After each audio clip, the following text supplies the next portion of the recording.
I embarked on what I called at the time an experiment in faith.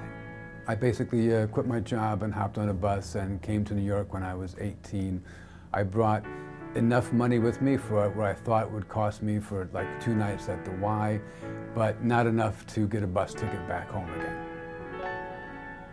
It seemed to me at the time that these things that I read about in the Gospels were either the most important things in the world or they were BS, and I wanted to find out which of those things it was. I was looking to work directly with the poor. Ned and Tim worked the Saturday night shift at Covenant House. And while they were there, it was the same young men who kept coming back. And as they engaged in conversation, these men said, what we really need is community.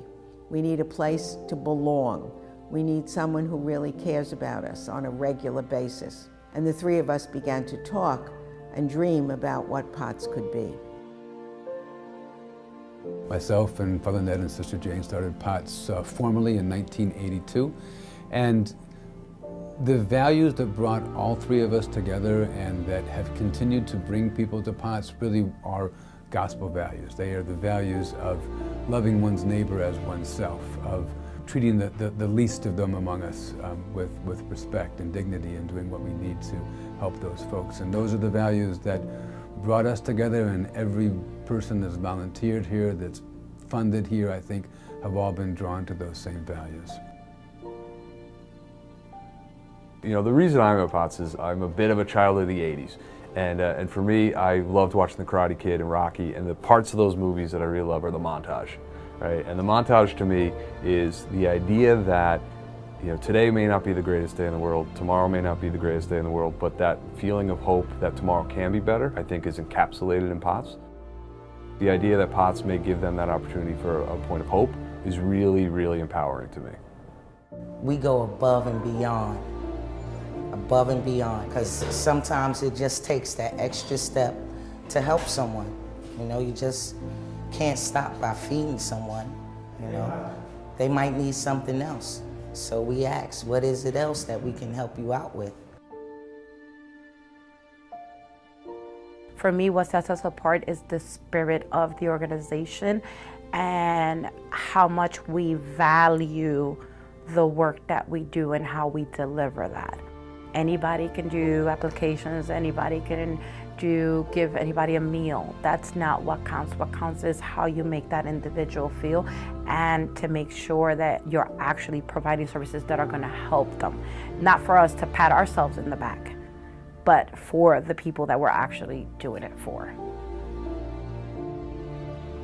There's no us and them.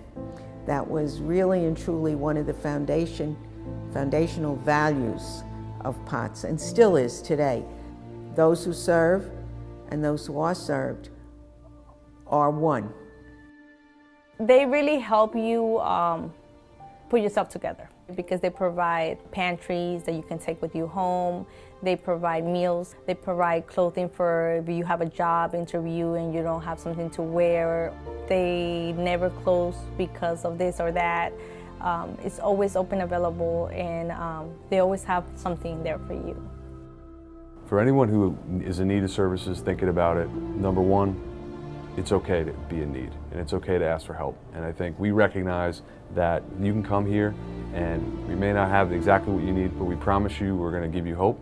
We promise you if we can't help you, we're going to point you in the right direction and not treat you like you're just another number. I'm proud that the 3 of us set and planted a lot of seeds. We did. We planted a lot of seeds that have grown into the kind of services that POTS offers today. But it really takes the community to keep working together to make POTS all that its initial founding was all about, to serve a loving community in the Bronx, that community can have all that it needs to live in dignity.